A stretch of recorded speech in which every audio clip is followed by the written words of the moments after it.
Governor Matawale sponsors 97 clerics to Saudi Arabia to pray against banditry in Zamfara State. Welcome to the news, and please subscribe to our channel to get notified when we post hot, juicy news updates. Please click on the notification bell.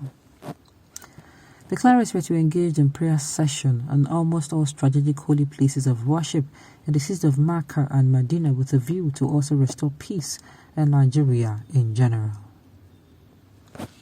The Governor Bello Matawale-led Zamfara State government has sent 97 clerics to Saudi Arabia on lesser Hajj to pray for a stoppage of banditry. The clerics were to engage in prayer session in almost all strategic holy places of worship in the cities of Makkah and Medina with a view to also restore peace in Nigeria in general. Addressing the clerics before their departure, the state's deputy governor, Hassan Nasiha, admonished them to consider the state and its people in their prayers. This, he said, they should do with the hope that God will cause an end to multiple problems of the nation. Delivering a sermon at the departure, a cleric, Dr. Tiku Balaribi, briefed the pilgrims on how best to concentrate on their worship and prayers in Saudi Arabia. Earlier in the month, Matawale distributed more than 200 Catholic 2019 medals to traditional rulers in the state. Now, permit me to say misplaced priority. Misplaced. Now tell me, I want to ask this question. Which nation of the world is just like Ukraine and Russia? There is Russia, right? And there is Ukraine, right? It's just like that, both of them. There is Russia, there is Ukraine, and let's say in Russia and Ukraine war going on now, Ukraine comes and say, oh, let us send our people to go to the Vatican City and pray for us. Like, how does it sound? How? To me, it does not make any sense. That is how it sounds to me. Meanwhile, they have special advisors. You have service chiefs. You have people who can actually take out those people. You have people. If you don't have people, if you feel you don't have people internally that will solve the problem, can't you call on expertise advice, those who advise you and will help you to, make sure you see the very end from the beginning of what they're saying and see how you can trash out whatever problem it is? In the north, they pray against banditry, and on Olu, your guess is as good as mine.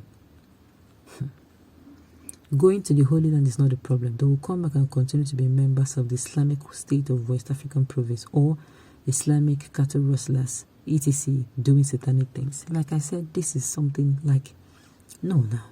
It's just like you. When a child is sick, you're telling your child, don't worry, we'll pray for you. Meanwhile, the doctor is there, don't take your child to the doctor. You do not even take your child to run some tests at the lab. You are just treating your daughter and you're saying, I will pray for you and it shall be well with you. If that child dies, it is you that killed that particular child. That is what our leaders are doing. That is why we keep accusing them of having a hand in whatever that is going on.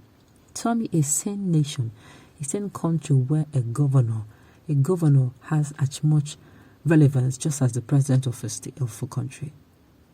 A governor of a state that is supposed to protect the people of that particular state is coming out to tell them to pray. That means he's saying there is nothing else he can do about the situation at hand. That is what he's doing. And in his mind, though, he'll be clapping for himself. His head is going to be swelling that he's actually doing the right thing.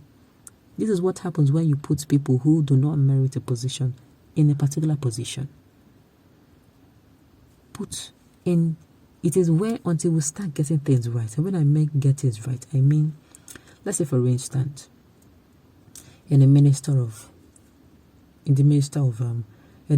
of Works and Housing, you put people who knows the onion in works and housing, people who the line of their work even before they come into politics.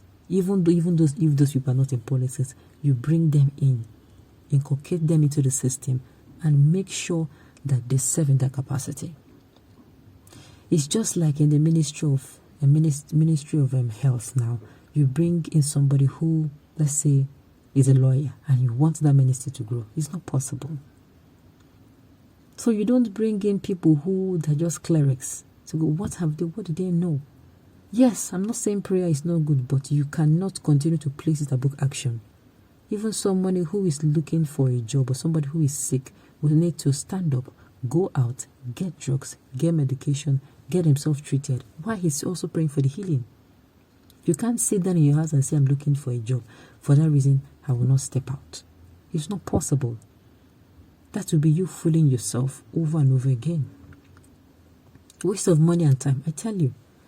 Sorry that closes their borders for years and also fighting the society in the country. It should be the other way around. My dear, this matter tire me. A nation full of blind leaders.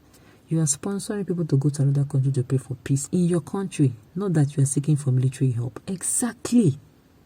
You are not saying, expertise, oh, please come and help me. My country, my state is about to finish. You're not looking at possible solutions. You're looking at like, God will not drop man on your laps. And you cannot play God. You can't. Look, God has given us everything we need in this country, Nigeria, including military capacity. We are the ones frustrating the problems. And do you know why?